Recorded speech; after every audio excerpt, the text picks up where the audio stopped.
Hello, my dear friends. This is Subraj Rajan. Guys, இன்னைக்கு நாம இந்த ஒரு வீடியோல பேச போற ஒரு விஷயம் ஒவ்வொரு இந்தியனும் தெரிஞ்சுக்க வேண்டிய முக்கியமான ஒரு விஷயம் நினைக்கிறேன். ஏன்னா நாம பேச போற விஷயம் பார்த்தோம்னா நம்மளோட ஒரு தாய்நாடு இந்தியாவை பத்தி, இந்தியாவோட ஒரு முக்கியமான ஒரு பண்பை பத்தி பேச போறோம். டைவர்சிட்டி ஆஃப் இந்தியா, அதாவது இந்தியாவோட பன்முகத்தன்மையை பத்தி பேச போறோம் அப்படிங்கிற மாதிரி தான். ஏன்னா இந்தியாவில் பார்த்தோம்னா 28 மாநிலங்கள் இருக்கு, 9 யூனியன் பிரதேசங்கள் இருக்கு. அந்த மாநிலங்களுக்குள்ளேயும் சரி யூனியன் பிரதேசங்களுக்குள்ளேயும் சரி வாழ்ற மக்கள் பார்த்தோம்னா நிறைய விதமான வேறுபாடுகளை கொண்டு வாழ்றாங்க அப்படிங்கிற மாதிரி தான்.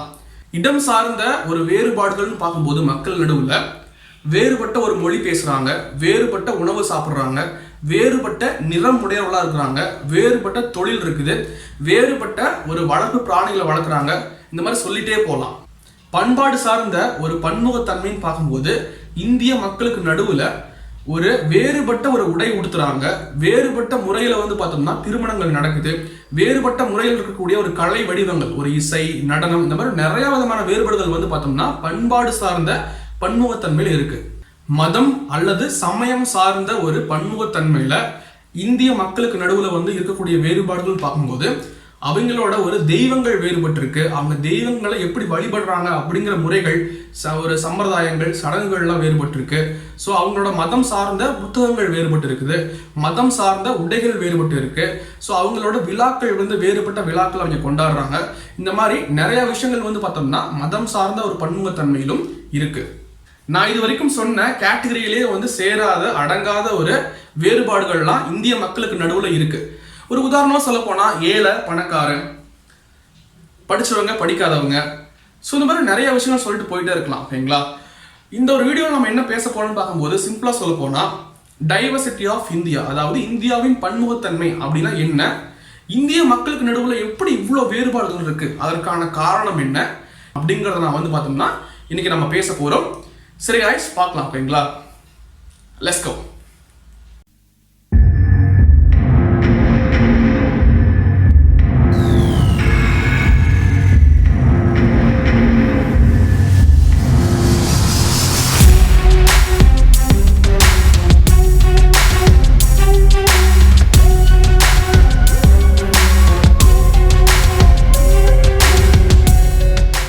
நம்மளோட உலகத்துல bike, car, bus, train, aeroplane இந்த மாதிரி வாகனங்கள்லாம் கண்டுபிடிக்காததுக்கு முன்னாடி நாம ஒரு இடத்துல இருந்து இன்னொரு இடத்துக்கு எப்படி பயணப்படுவோம்? நடந்து போவோம், இல்லை ஒரு மாட்டு வண்டியில போவோம், குதிரை வண்டியில போவோம், இல்லை ஒட்டகத்துல போவோம். சிம்பிளா சொல்ல போனா நம்மளோட கால்களையும் விலங்குகளையும் பயன்படுத்தி நாம நிலம் வழியாக பயணப்பட்டோம் அப்படிங்கிற மாதிரி தான். இல்லை கடல் வழியாக, நீர் வழியாகன்னு பார்க்கும்போது ஒரு கப்பல்கள் மூலமா பயணப்பட்டு இருந்தோம். ஓகேங்களா? பல வளங்கள் நிறைந்த ஒரு நாடு தான் நம்மளோட ஒரு நாடு இந்தியா அப்படிங்கிற மாதிரி தான். ஸோ அப்படிங்கும்போது இந்திய நாட்டில் இருக்கிற வளங்கள் இருக்கும் இல்லையா, ஸோ அப்படி இந்தியாக்குள்ளேயும் சரி இல்லை வெளியிருந்து மற்ற நாடுகளுக்கு இருந்து பார்த்தோம்னா இந்தியாக்குள்ள வருவாங்க. எதுக்கு வருவாங்கன்னா இந்தியாவில் இருக்கிற வளங்களை பார்த்தோம்னா காசு கொடுத்து வாங்கிக்கலாம் அப்படின்னு வருவாங்க. இல்லை இந்தியாக்குள்ள இருக்கிற ஏதோ ஒரு பகுதியில் பார்த்தோம்னா நாம படையெடுத்து நம்ம வெற்றி பெற்று அந்த இடத்துல இருக்கிற நிறைய வளங்களை நம்ம சுரண்டிடலாம் அப்படிங்கிற மாதிரி, இல்ல தங்களோட இடத்துல இருக்கிற ஒரு பொருட்களை நம்ம இந்தியாக்குள்ள போய் நம்ம விற்கலாம், ஒரு ட்ரேடிங் அப்படின்னு சொல்லுவோம் இல்லையா, வணிகம் பண்றதுக்கு வருவாங்க, அதுக்கு பயணப்படுவாங்க. இல்ல தன்னோட இடத்துல பார்த்தோம்னா பசி, பட்டினி, வறுமை அப்படிங்கிற மாதிரி இருக்கும்போது மற்ற இடத்துக்கு பார்த்தோம்னா பயணப்பட்டு ஒரு வேலைக்கொசரம் போவாங்க, வாழ்றதுக்கொசரம் பார்த்தோம்னா மற்ற இடத்துக்கும் பயணப்படுவாங்க. இல்ல தன்னோட இடத்துல பார்த்தோம்னா ஒரு போர் நடக்குது அப்படிங்கும்போது அங்க எல்லாருமே போர் செய்ய மாட்டாங்க, வீரர்கள் இருப்பாங்க இல்லையா, அவங்க தான் போர் செய்வாங்க. மற்றவங்க எல்லாம் பார்த்தோம்னா அங்க போர் நடக்கும்போது நம்ம போர் செய்யல, ஒரு பொதுமக்களா இருக்கும்போது என்ன பண்ணுவாங்க, இங்க போர் நடக்குதுன்னா நம்ம நமக்கு இங்க ஒரு சேஃப்டி கிடையாது அப்படிங்கிறதுக்கோசரம் பார்த்தோம்னா நல்ல ஒரு இடத்துக்கு நம்ம போய் வாழ்வோம் அப்படிங்கிறதுக்காக நம்ம பயணம் பண்ணுவாங்க அப்படிங்கிற மாதிரி தான். ஸோ பயணம் பண்ணும்போது என்ன ஆகுது, பல நாட்கள் பயணம் பண்ணுவாங்க. பல நாட்கள் பயணம் பண்ணி பல தூரம் பயணம் பண்ணும்போது என்ன ஆகும்னா அவங்க ஒரு புது இடத்துக்கு போயிட்டு அங்க தங்குவாங்க. தங்குனட்டு என்ன ஆகும், அங்க பார்த்தோம்னா இருக்கும்போது நாம அங்க போயிருக்கணும் வச்சுக்கோங்களேன், ஒரு புது இடத்துக்கு போயிருக்கோம்னா நமக்குன்னு சொல்லிட்டு ஒரு பழக்க வழக்கங்கள் இருக்கும், ஒரு உணவு, உடை இருக்கும், ஒரு மொழி இருக்கும், ஒரு கலாச்சாரம் இருக்கும், இல்லை ஒரு மதம் இருக்கும். இந்த மாதிரி வேறுபட்ட விஷயங்கள் நம்மளோட வாழ்க்கை முறையே வேற மாதிரி இருக்கும். நாம ஒரு புது இடத்துக்கு போயிட்டு நம்ம அங்க போய் தங்கும் பொழுது என்ன ஆகும், அங்க இருக்கிற ஒரு பழக்க வழக்கங்களை நம்ம வந்து கொஞ்சம் பின்பற்ற வேண்டிய கட்டாயத்துக்கு தள்ளப்படுவோம். நீங்க இப்போ யோசிச்சு பாருங்களேன், நீங்க வந்து ஒரு சென்னைக்கு போறீங்க அப்படிங்கும்போது அங்க இருக்கிற உணவுகளை நீங்க சாப்பிட முடியும், இல்ல அங்க இருக்கிற அவங்க வாழ்வாங்க இல்லையா, அங்க இருக்கிற மக்களோட நீங்க வந்து பாத்தீங்கன்னா பேச வேண்டிய ஒரு கட்டாயம் வரும். அப்படிங்கும்போது ஒரு உதாரணமா சொல்ல போனா அங்க எப்படி வந்து பேசுவாங்க, சென்னையில வந்து ஒரு தமிழ் பேசுவாங்க, மதுரை தமிழ் பேசுவாங்க, கோயம்புத்தூர் தமிழ் டிஃப்ரெண்டா இருக்கும். அப்படிங்கும்போது நாம வந்து இந்த மாதிரி ஒரு இடத்துக்கு போய் தங்கும் போது அங்க வாழக்கூடிய ஒரு தமிழ் நமக்கு வந்து கொஞ்சம் பழகி போயிடும். அந்த மாதிரி வார்த்தைகள் வழக்கு மொழின்னு சொல்லுவோம், உச்சரிப்பு அந்த மாதிரி மாறிடும். அப்படிங்கிற மாதிரி தான் இந்த மாதிரி நிறைய விதமான விஷயங்கள் வந்து பார்த்தோம்னா நம்ம ஒரு புது இடத்துக்கு போகும்போது நடக்கும். இந்த மாதிரி காரணங்களால வந்து பார்த்தோம்னா மற்ற இடத்துக்கு வந்து பயணம் செஞ்சு அங்க தங்குறவங்க வந்து பார்த்தோம்னா அங்க இருக்கிற ஒரு பழக்க வழக்கங்கள், கலாச்சாரம், ஸோ அந்த மாதிரி விஷயங்களை வந்து கத்துக்குவாங்க.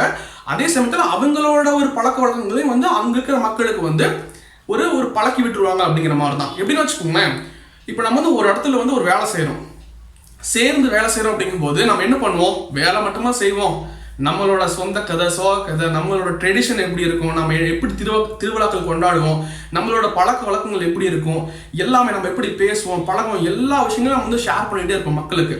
அப்படிங்கும்போது நம்மளோட விஷயங்கள் நம்மளோட நண்பனுக்கு வரும், நம்ம கூட வேலை செய்யறவங்களுக்கு வரும், அவங்களோட ஒரு பழக்க வழக்கங்கள் நம்மளுக்கும் வரும். அப்படிங்கும்போது கலாச்சாரம், பழக்கங்கள், எல்லா விஷயங்களும் சரி நமக்கும் வரும். அந்த மாதிரி ஒரு பழக்க வழக்கங்கள் நமக்கும் வரும். அப்படிங்கும்போது இரண்டு விதமான பழக்க வழக்கங்கள், கலாச்சாரங்கள் வந்து அப்படியே அங்க வந்து சேரும். அப்படிங்கிற மாதிரி தான் சேர்ந்து அப்படியே மிக்ஸ் ஆகி ஒரு புதுவிதமான ஒரு மதமோ, புதுவிதமான ஒரு கலாச்சாரம், பழக்க வழக்கங்களோ வந்து மொழியோ அங்க உருவாக்குறதுக்கு நிறைய வாய்ப்புகள் இருக்கும். இப்பயும் கூட அது நடந்துட்டு இருக்கு, அந்த காலத்திலையும் நடந்துட்டு இருந்துச்சு. ஸோ அதனாலதான் வந்து பார்த்தோம்னா இந்த மாதிரி விஷயங்கள் வந்து இந்தியாவில் நிறைய நடக்கும் பொழுது, இந்தியாவுக்குள்ளேயும் நிறைய வந்து ஒரு இடத்துல ஒரு தமிழ்நாட்டில இருந்து ஒரு மகாராஷ்டிரா போவாங்க, இல்லை ராஜஸ்தான்ல இருந்து தமிழ்நாட்டுக்கு வருவாங்க, கேரளா, இந்த மாதிரி நிறைய இடத்துக்கு போகும்போது வெளிநாட்டில இருந்தும் வந்து இந்தியாவுக்குள்ள வருவாங்க. அப்படிங்கும்போது எல்லா விதமான பழக்க வழக்கங்களும் கலக்கும் போது என்ன ஆகுதுன்னா இந்தியாவில் இந்த மாதிரி ஒரு விஷயம் வந்து ஒரு பன்முகத்தன்மையான மக்கள் வந்து வாழ்றதுக்கு இப்ப வாழ்ந்துட்டு இருக்கிறதுக்கு ஒரு காரணமா வந்து இது இருக்கு. ஒரு உதாரணமா சொல்ல போனா இப்ப இருக்கிற ஒரு இந்தியாவை நீங்க எடுத்துக்கலாம்.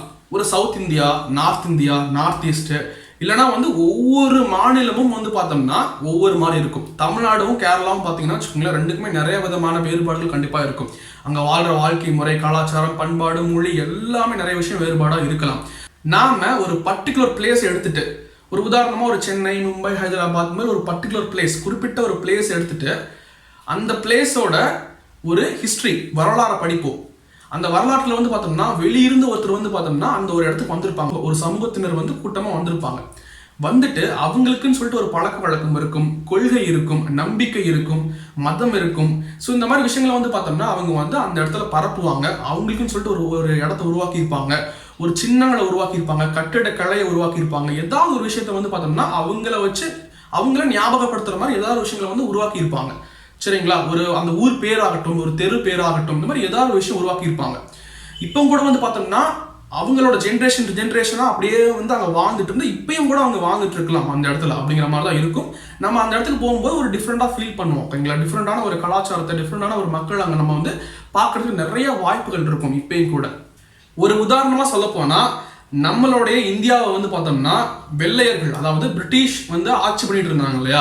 ஸோ அவங்க வந்து பார்த்தோம்னா ஒரு சமூகமா வந்து இந்தியாவுக்குள்ள வரும்போது அவங்களோட ஒரு மொழி, ஆங்கிலம் அப்படிங்கிற ஒரு மொழியை வந்து பார்த்தோம்னா உள்ள கொண்டு வந்தாங்க. ஓகேங்களா, ஸோ கொண்டு வந்தங்காட்டியும் அந்த ஒரு மொழி தான் வந்து பார்த்தோம்னா நம்ம இப்போ ஸ்கூல்ல படிக்கிறோம், காலேஜ்ல படிக்கிறோம், வேலை செய்யற இடத்துல பேசுறோம். வெளியில வந்து வேறு மொழி பேசுறவங்க கிட்ட நம்ம வந்து ஒரு பொது மொழியா நம்ம வந்து ஆங்கிலத்தை யூஸ் பண்றோம். அப்படிங்கிற மாதிரி இப்போ நம்மளோட கலாச்சாரத்துக்குள்ள, நம்மளோட வாழ்க்கைக்குள்ள வந்து பார்த்தோம்னா அந்த ஒரு ஆங்கிலம் அப்படிங்கிற ஒரு மொழி வந்து இருக்குதுன்னா அதுக்கு வந்து நம்ம நாட்டுக்குள்ள வந்த வெள்ளையர்களால தான் அப்படிங்கிறத நீங்க எப்பயும் மறந்துடாதீங்க. கைஸ், இது வரைக்கும் வந்து பார்த்தோம்னா வரலாற்று காரணங்களால மக்களுக்கு நடுவில் ஏற்பட்ட ஒரு பன்முகத்தன்மையை பார்த்திருப்போம். இப்போ வந்து பார்த்தோம்னா ஒரு நிலம் சார்ந்த காரணங்கள் சொல்லுவோம் இல்லையா, அதாவது ஜியோகிராபிக்கல் ஃபேக்டர்ஸ் அப்படின்னு சொல்லுவோம். ஸோ அதன் மூலமாக இந்திய மக்களுக்கு நடுவில் ஏற்பட்ட ஒரு பன்முகத்தன்மையை பற்றி பார்க்க போறோம். ஓகேங்களா, ஸோ இந்தியா அப்படிங்கிற ஒரு நாடு வந்து பார்த்தோம்னா பல விதமான ஒரு நிலப்பகுதிகளை கொண்ட ஒரு நாடு. உதாரணமா சொல்ல போனா ஒரு தீவுகள், பீடபூமிகள், சமவெளிகள், காடுகள், மலைகள், கடல்கள், ஆறுகள், பாலைவனங்கள், பள்ளத்தாக்குகள், இந்த மாதிரி நிறைய விதமான ஒரு நிலப்பகுதிகளை கொண்ட ஒரு நாடு தான் இந்தியா. ஒரு பெரிய கண்டம், ஆசியா, ஒரு வட அமெரிக்கா, தென் அமெரிக்கா, அந்த மாதிரி பெரிய பெரிய கண்டங்கள்ல இருக்கக்கூடிய எல்லா விதமான நிலப்பரப்புகளும் ஒரு சின்ன இந்தியாங்கிற ஒரு நாட்டுக்குள்ள இருக்கு. அதனாலதான் வந்து பார்த்தோம்னா இந்தியா அப்படிங்கிற நாட்டை வந்து பார்த்தோம்னா ஒரு துணை கண்டம் அப்படின்னு சொல்லுவாங்க. ஓகேங்களா? இந்த நிலம் சார்ந்த ஒரு காரணங்கள் அப்படின்னு சொல்லும்போது இந்த உலகத்துல உங்களுக்கு பிடிச்ச ஒரு இடம் இருக்கும் இல்லையா, அந்த இடத்த நீங்க வந்து தேர்ந்தெடுத்துட்டு அந்த இடத்த பத்தி நீங்க படிங்க. என்ன படிக்கணும்னு வச்சுக்கோங்களேன், அந்த இடத்துல வந்து பார்த்தோம்னா எந்த மாதிரி மண் இருக்கும், ஒரு களிமண்ணா செம்மண்ணா மணலா எந்த மாதிரி ஒரு மண் இருக்கும், அந்த இடம் வந்து கடல் நீர் மட்டத்திலிருந்து எவ்வளோ ஹைட்ல இருக்கும், அந்த இடத்துல வந்து எவ்வளோ வெப்பநிலை வந்து ஒரு சராசரியா ஆவரேஜா இருக்கும், அங்க இருக்கிற காற்றழுத்தம் வந்து எப்படி இருக்கும், அங்க இருக்கிற வானிலை மற்றும் காலநிலை அதாவது கிளைமேட் அண்ட் வெதர் எப்படி இருக்கும். ஸோ இந்த மாதிரி விஷயங்கள்லாம் நீங்க பார்க்கணும். இதுதான் வந்து பார்த்தோம்னா நிலம் சார்ந்த ஒரு காரணிகள் அப்படின்னு சொல்லலாம். ஓகேங்களா? இந்த நிலம் சார்ந்த காரணிகளை வச்சுதான் வந்து பார்த்தோம்னா அந்த இடத்துல அந்த ஸ்பெசிபிக் லொகேஷன்ல எந்த மாதிரி ஒரு தாவரங்கள்லாம் வளரும், எந்த மாதிரி தாவரங்கள்லாம் வளர்றதுக்கு அந்த ஒரு இடம் வந்து உகந்தா இருக்கு, ஆப்டா இருக்கு அப்படிங்கிறத பார்க்குற மாதிரி. ஓகேங்களா? அதே சமயத்தில் அந்த இடத்துல எந்த மாதிரி விலங்குகள் அனிமல்ஸ்லாம் வந்து வளரும் அப்படிங்கிற மாதிரி வந்து இந்த மாதிரி நிலம் சார்ந்த காரணங்களால தான் வந்து பார்த்தோம்னா நிர்ணயிக்கப்படுகிறது. இப்போ தாவரங்கள் விலங்குகள் இருக்கா, அந்த தாவரங்கள் விலங்குகள் வச்சுதான் வந்து பார்த்தோம்னா அந்த இடத்துல வாழக்கூடிய மக்களோட ஒரு தொழில் இருக்கும், உணவும் இருக்கும். சரிங்களா? ஒரு தாவரங்கள் மூலமா வந்து அதில் இருக்கிற அந்த ஒரு சாகுபடி பண்ணி விளைச்சல் எடுத்து அதை விற்பாங்க, இல்லை அவங்க அதை சாப்பிடுவாங்க, இல்லை விலங்குகளை வச்சு வந்து பார்த்தோம்னா பால் கறப்பாங்க, இறைச்சி விற்பாங்க, இல்லை வந்து வீட்டில் வந்து வளர்ப்பு பிராணியை வந்து வளர்த்துட்டு இருப்பாங்க. ஸோ இந்த மாதிரி வந்து நிறைய விஷயங்கள் இருக்கும். அதே சமயத்தில் அங்கே இருக்கிற காலநிலை வானிலை எப்படி இருக்குமோ அதை பொறுத்தா வந்து பார்த்தோம்னா என்ன மக்கள் ட்ரெஸ் போடுவாங்க அப்படிங்கிறத வந்து நிர்ணயிக்கப்படுகிறது. ஒரு குளிர்காலமாக இருக்கணும், குளிர்காலமாக இருக்கிற இடத்துல நிறைய குளிர் இருக்குது, நிறைய பனி பொழியும் அப்படிங்கிற இடத்துல வந்து பார்த்தோம்னா மக்கள் வந்து சொட்டர் போட்டிருப்பாங்க, கம்பளி ஆடை போட்டிருப்பாங்க. ரொம்ப வெயிலாக இருக்குதுன்னா அங்கே வந்து பார்த்தோம்னா காட்டன் ட்ரெஸ் போட்டிருப்பாங்க, பருத்தி ஆடை போட்டிருப்பாங்க. ட்ரெஸ் கூட வந்து பார்த்தோம்னா அந்த நிலம் சார்ந்த காரணங்களால தான் வந்து மக்கள் வந்து உடுத்துறாங்க அப்படிங்கிறது உண்மையா இருக்கு. இந்த மாதிரி நிலம் சார்ந்த ஒரு காரணங்கள், அதாவது ஒரு மக்கள் ஒரு சமூகமா ஒரு மக்கள் வந்து வாழும் பொழுது அவங்க எந்த இடத்துல வாழ்றாங்களோ அந்த இடத்த வச்சுதான் வந்து பார்த்தோம்னா அந்த மக்களுடைய ஒரு தொழில் இருக்கும், உணவு இருக்கும், உடை இருக்கும், மொழி இருக்கும், அவங்களோட கலாச்சாரம் பழக்க வழக்கங்கள், அவங்களுடைய ஒரு நடனம். இப்போ கூட வந்து பார்த்தோம்னா தமிழ்நாட்டில் வந்து ஒரு கிளாசிக்கல் டான்ஸ், தமிழ்நாட்டோட ஒரு கிளாசிக்கல் டான்ஸ் அப்படின்னு சொல்லும்போது பரதநாட்டியம் நம்ம சொல்லுவோம். ஃபோக் டான்ஸ் அதாவது நாட்டுப்புற நடனங்கள் வந்து பார்த்தோம்னா தமிழ்நாட்டுக்குன்னு சொல்லிட்டு ஒரு கரகாட்டம், பொம்மலாட்டம் இந்த மாதிரிலாம் இருக்கும். அதே கேரளாவுக்கு வந்து பார்த்தோம்னா வச்சுக்கோங்களேன் ஒரு கதகளி சொல்லுவோம் கிளாசிக்கல் டான்ஸில். அதே சமயத்தில் வந்து மோகினி ஆட்டம் வந்து பார்த்தோம்னா அவங்களுக்கு வந்து ஒரு நாட்டுப்புற ஒரு நடனம் அப்படிங்கிற மாதிரி சொல்லுவோம். அந்த மாதிரி இசையிலும் நடனம் இந்த மாதிரி நிறைய விஷயங்கள்ல வந்து பார்த்தோம்னா அந்த இடத்தை பொறுத்து வந்து பார்த்தோம்னா மக்களுக்கு அந்த வாழ்க்கை முறை வேறுபடுது அப்படிங்கிறது தான் ஒரு உண்மையாக இருக்கு. ஒரு உதாரணமாக சொல்லப்போனா ஒரு கடற்கரை ஓரமாக வாழக்கூடிய மக்களோட ஒரு தொழில் வந்து பார்த்தோம்னா ஒரு மீன் பிடி தொழில், அதாவது மீனை பிடிச்சி விற்பாங்க இல்லையா, அந்த ஒரு தொழில் இருக்கலாம். ஒரு மலை இருக்கு, ஒரு மலை பிரதேசங்கள் இருக்கும் இல்லையா, ஒரு ஊட்டி கொடைக்கானல் அந்த மாதிரி மலையில வாழக்கூடிய மக்கள் வந்து பார்த்தோம்னா அந்த மண்ணில் வந்து அந்த மலையில் இருக்கிற மண்ணில் வந்து பார்த்தோம்னா அந்த இடத்துல ஒரு வளர தகுந்த ஒரு தாவரங்கள்னு பார்க்கும்போது ஒரு காப்பி தேயிலை அதெல்லாம் இருக்கும். ஸோ அந்த மாதிரி அந்த தேயிலை தோட்டங்கள்ல காப்பி தோட்டங்கள்ல வந்து பார்த்தோம்னா அவங்களோட ஒரு தொழில் அதை சார்ந்து இருக்கலாம். ஸோ இந்த மாதிரி நம்ம சொல்லிட்டு போயிட்டே இருக்கலாம். ஃபைனலாக நான் வந்து என்ன சொல்ல வரேன்னா, இந்தியாவில் வந்து பார்த்தோம்னா ஒவ்வொரு 100 கிலோமீட்டருக்கும் வந்து பார்த்தோம்னா ஒவ்வொரு விதமான வாழ்க்கை முறை உள்ள ஒரு மக்கள் இருக்காங்கன்னு சொல்றது கண்டிப்பா உண்மை. அவ்வளோ ஒரு பன்முகத்தன்மை வந்து இந்தியாவில் இருக்கு. ஸோ இந்த ஒரு இந்தியாவோட பன்முகத்தன்மைக்கு காரணம் என்ன? இந்தியாவோட ஒரு வரலாற்று காரணங்கள் மற்றும் இந்தியாவோட நிலப்பரப்புகள், வேறுபட்ட நிலப்பரப்புகளோட அந்த ஒரு காரணிகளால தான் வந்து பார்த்தோம்னா இந்த அளவுக்கு மக்களுக்கு நடுவில் நிறைய வேறுபட்ட ஒரு வாழ்க்கை முறை இருக்கு. ஸோ எல்லாருமே வந்து பார்த்தோம்னா சிரிச்சுட்டு ஹாப்பியா ரொம்ப சந்தோஷமா இருங்க. நம்ம வந்து நெக்ஸ்ட் அந்த ஒரு வீடியோல பார்க்கலாம். ஓகேங்களா? Until then, Subraj signing off here.